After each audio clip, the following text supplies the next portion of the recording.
Hello, welcome back to another episode, Halftime TV viewers and subscribers. And today we'll be talking about a very touchy issue because we've been seeing it week in, week out over the past couple of weeks, especially in the English Premier League. And I'll be addressing that and more for the next 10 minutes or so. Before I go any further, however, remember, smash the like button and subscribe to Halftime TV if you haven't yet done so. As we prepare for the World Cup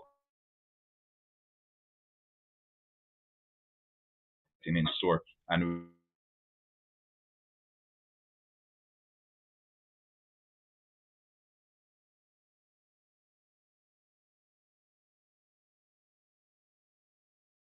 Sport Store and CSA Shop.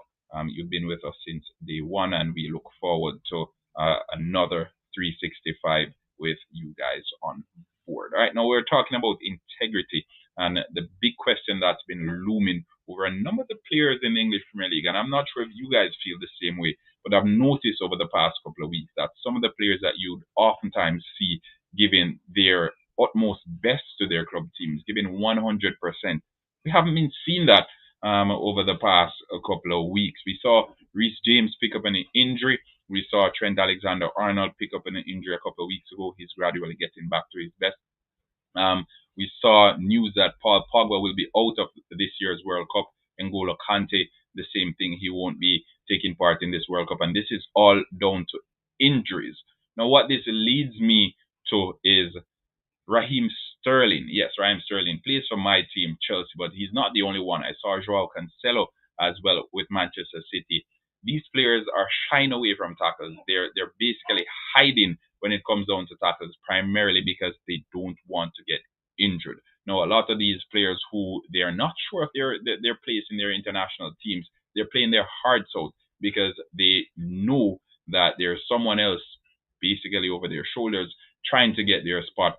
And for the players who are assured their spots, we're seeing them not giving their best. And I know folks will say, but that's not the case. How come we don't hear anyone else talking about it? Well, Halftime TV is talking about it, and I'm sure the English pundits, they won't mention it because they've said time and time again the English Premier League is the best league in the world, and they want to keep it as such. They don't want it to seem as if it's a case where the integrity of the league is being jeopardized because there is a World Cup happening in a couple of weeks. Now, this World Cup is a little bit tricky because it's the first World Cup we'll be having that will take place in the winter. Now, it's happening in the winter primarily because the World Cup is being held in the Middle East.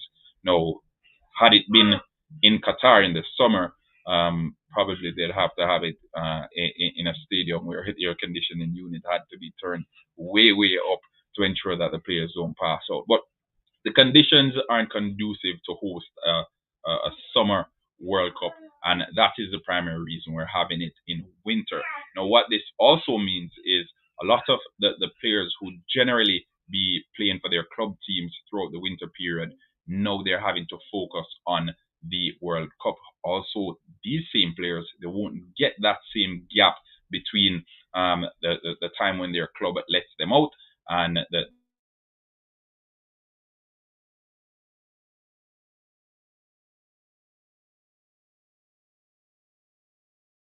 I think it will be a little different this time around, but let's hope and see. I am a big fan of international football. I hope the teams come out and I hope they deliver. But what I'm seeing in the English Premier League over the past couple of weeks, I know that it will come to the attention of a lot of other folks as well who are paying attention to their teams, and they're seeing that a lot of the players they're slightly off it. They don't appear to be at their best, and we know what it's like when it comes down to club football. We know what it's generally like, especially when it's getting to the Christmas period. Players are oftentimes playing their hearts out to ensure that they finish the year on a high or whatever the case may be. In this case, players are playing either to get into their international team or to avoid injuries so they can be selected for the World Cup. Hugo Lloris is another one. I know I haven't been the biggest fan of Hugo Lloris, and I've said it time and time again. He's somewhat overrated, but we're seeing stark contrast between Hugo Lloris and the likes of, for example, Ilan Melier of Leeds, wherein some goals are being scored on Lloris over the past couple of weeks that causes you to scratch your head. What exactly is happening here? This is not the Lloris we've grown accustomed to. And again, I reiterate, I haven't been the biggest fan or the biggest advocate for Lloris over the years. I think he's hugely overrated. But some of the goals that have been scored on him lately, they definitely need to be called into question. And then we know Hugo Lloris is basically a given. He will be a part of that France team going into the World Cup. Ilan Meslier, he's playing his heart out because he wants to get a spot in that team. And you look, the AC Milan goalkeeper Magnan, he won't be there as well. Well, as things stand right now, he won't be there because of injury. So the doors are wide open now for Ilan Meslier to get there. Hugo Lloris, based on his current form, if it were a different coach, one would expect that he would have been dropped. But because Didier Deschamps trusts him so much, we're almost sure he will be there. But again, I say this, and I want to hear what you, the viewers and the subscribers, have to say. I'm curious to hear what your opinions are on this topic. Am I overreaching? Am I thinking too much of it? Do you think the players have the World Cup in the back of their heads right now, and they're being a little bit cautious when it comes down to club football in the attempt to avoid injuries? Again, this will be the opportunity that some of these players they've longed for. They won't get a better chance than this one right now, and it kind of leads me to further investigations, because I saw it with Raheem Sterling a couple of weeks ago, and then I said no, probably it's just a one-off instance, and I saw it again on the weekend where he was basically shying away from it. He didn't make a tackle in the first half. Whenever he got close to folks and he saw that they were attempting to tackle him, he was basically leaving the ball for them. So, and again, I am a big supporter of Raheem Sterling. He plays for my team. He's a Jamaican. I'm a Jamaican as well. So you know, it's not a case where I'm bashing him unjustly. But I hope I'm wrong. I really do hope I'm wrong. We saw Martinez with Aston Villa. He picked up an injury on the weekend. Whether or not he will play for Aston Villa again before the World Cup, we'll see. He too is guaranteed his spot in the Argentina team. So a lot of these players, they have the World Cup in the back of their heads, and whenever they line up for their club teams, they're going out there and thinking, hey, if I pick up an injury, probably won't make it to the World Cup. We saw it with Varane. Picked up an injury a couple of weeks ago. He was crying when he was leaving the field because he thought he was going to miss the World Cup. It's still undecided if he will be a part of the French team. We haven't gotten any additional news. They said the injury isn't as bad as they initially thought, but as it relates to conclusive information, we're still waiting on that to hear whether or not Varane will be a part of the team. What we are sure is Pogba, as confirmed today, will not be a part of the team, and N'Golo Kante will not be a part of the team as well. Good evening, Walker. Big up yourself. Big up yourself. I haven't been live for a minute. Whole lot of work doing, folks. Whole lot of work. Your coach has Sterling a play wing back. He is not. Sheldon, totally agree. He's not a wing back. He's not a wing back. But that his positional play isn't the problem here. It's his execution when he has the ball, because countless times I've seen Raheem Sterling, especially on the weekend, with the ball at his feet, going forward, and as soon as the opposition players are attempting to get close to him, he's basically leaving the ball for them. He's basically seeing here, have the ball. I don't want to have anything to do with it. He's trying his best to stay away from duels, and I think that's because he has the World Cup in in the back of his head. He's witnessed Wesley Fofana, who probably would have been given an opportunity in this French team. We're yet to see, because he picked up an injury. You've seen Reece James as well. Won't be at the World Cup as things stand now because of injury. And Raheem Sterling, I'm sure he's looking on these players, his teammates, and saying, hey, I don't want to be in the same predicament, because I want to be at the World Cup come a couple of weeks' time. I think the quality of the league that we'll see over the next couple of games, I think there were 2 match days left before the World Cup. It won't be the same. It won't be the same, and it calls into question. And it's kind of like the COVID league. It's kind of like the COVID league. That season when Liverpool won the English Premier League, other folks used the COVID card. Hey, it was COVID.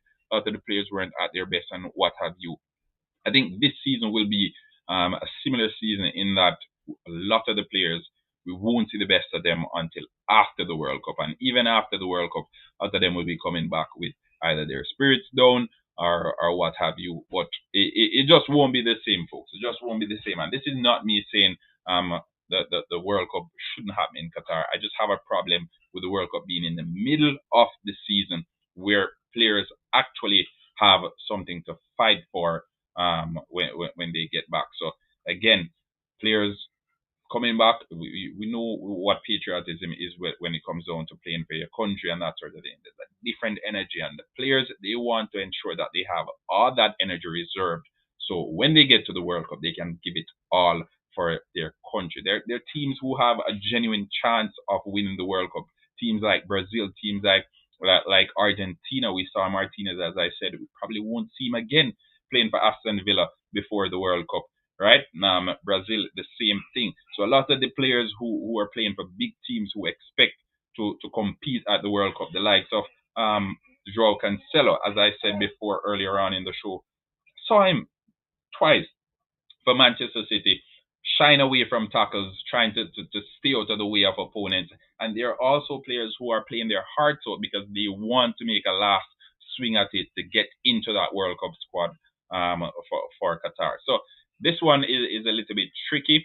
If I'm clutching at straws, please let me know. But I'm also curious to hear what your opinions are because I've never yet seen it in any of the seasons. I've been watching the English Premier League so long, and I've never yet seen it where players are basically trying to avoid challenges. They obviously appear to have something else up their sleeves. They obviously appear to have something else on their minds. And I think if I notice it, I'm pretty sure other folks notice it as well. Liverpool fans, let me know. Manchester City fans, let me know. Manchester United, likewise. But I've noticed it with three players so far.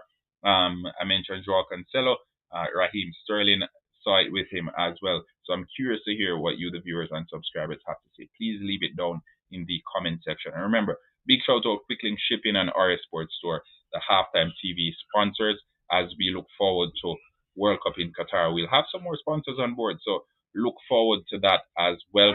I'm curious to share the experience with you guys, and I know you will be with us throughout. For those in Panama City Beach as well, DJ Obama has his birthday party coming up this weekend, so look out for that. All right, so big shout out to everyone again. Remember, like, share, subscribe. Welcome to Halftime TV. If you're new, welcome back. If you're returning, and as always, leave your comments in the comment section. Have a fantabulous week, folks. Take care. Peace out.